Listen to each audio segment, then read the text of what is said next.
भारतीय चुनाव आयोग पर विपक्षी दल लंबे समय से आरोप लगा रहा है कि वह विपक्षी दलों का नहीं सुनते हैं और उनकी कार्रवाई भी एक तरफा होते हैं। और ऐसे बहुत सारे उदाहरण भी है जब विपक्षी दलों पे तो उन्होंने जोरदार कार्रवाई की है, लेकिन सरकार के बरबोलेपन पर और सरकार के तरफ से बोले जाने पर और बीजेपी के विशेष सांसदों पर इन्होंने आज तक कोई एक्शन लिया ही नहीं।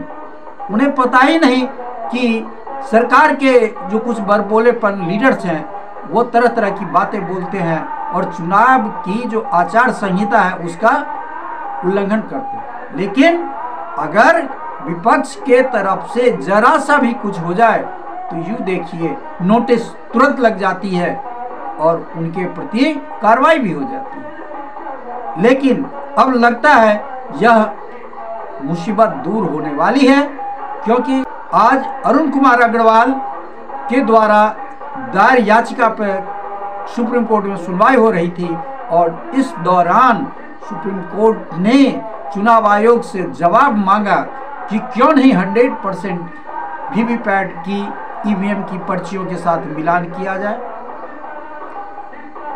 अब तक चुनाव आयोग रेंडमली सिर्फ 5 वीवीपैट की पर्चियों को ईवीएम की पर्ची से मिलान करता था और इसका चुनाव भी वही करता था किस पर्ची को मिलाना है, जिसमें सब कुछ ठीक ठीक आता था और सबको संतुष्ट कर दिया जाता था और विपक्षी दल का तो सुना ही नहीं जाता था और फैसले सरकार के पक्ष में आ रहे थे, जिसको लेकर के जनता में काफी अविश्वास की भावना घर कर गई थी और काफी समय से विपक्षी दलों के सहारे इस बात की मांग की जा रही थी, जो लेकिन चुनाव आयोग के पास वक्त ही नहीं था। चुनाव आयोग विपक्षी दलों को सुनना नहीं चाहते थे और उल्टे इन पे ये भी कहा जाता था कि हम आपको नोटिस थमा देंगे अगर आपने ज्यादा बरबोलापन दिखाया, बेवजह हमें परेशान करने की कोशिश की।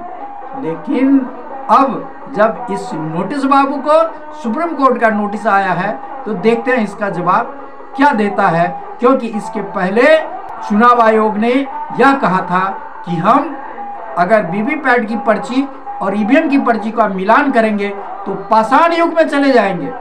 हम तो डिजिटल जमाने में है ना और नया भारत में है, अमृत काल भी चल रहा है साथ में। तो ऐसे क्षण में हमें पत्थर के युग में आज से हजारों और लाखों साल पीछे जाने की क्या जरूरत है।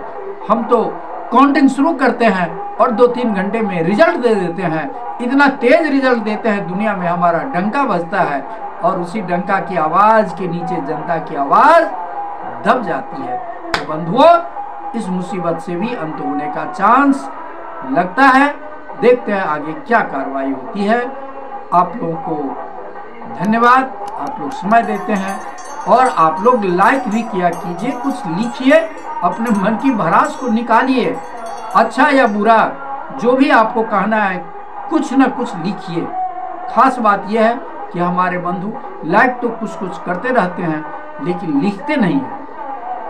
लेकिन जिन्हें वीडियो पसंद आती है अच्छा तो कुछ लिख सकते हैं। लिखने वाले वो लोग हैं जिनको पसंद नहीं आती, वो गालियां लिख के चले जाते हैं। लाइक करने वाले सिर्फ लाइक का बटन दबा देते हैं।